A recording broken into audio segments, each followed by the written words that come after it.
My stepdad spent years mocking my mom for wasting money on her small baking business until it started making more money than his job. My mom always loved baking. Cakes, cookies, pastries. Our kitchen constantly smelled amazing growing up.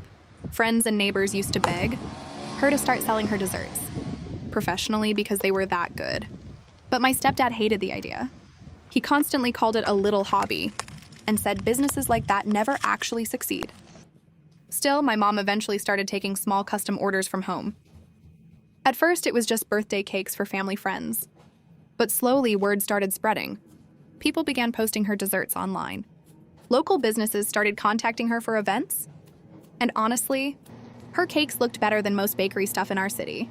Instead of supporting her, my stepdad got more irritated as the business grew. Anytime packages arrived, he'd complain about wasting electricity or turning the house into a bakery. If she stayed up late working on orders, he'd sarcastically ask, "So how much profit did your little cupcakes make today?"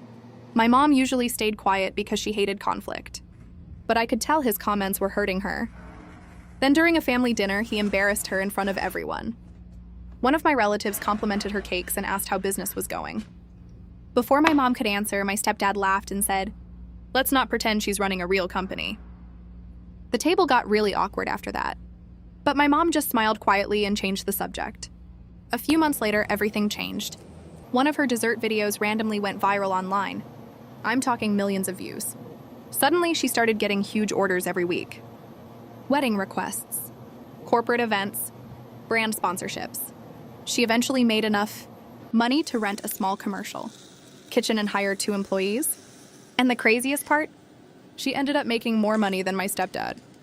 By a lot. The same man who mocked her business suddenly started bragging about it to everyone.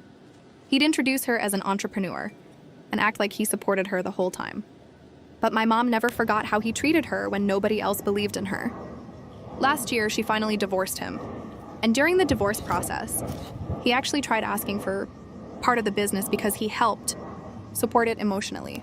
The judge literally laughed. My mom kept the business, the money, and honestly, her peace. And now every time I see one of her bakery videos online with thousands of comments praising her work, I think about all the times he called it just a hobby.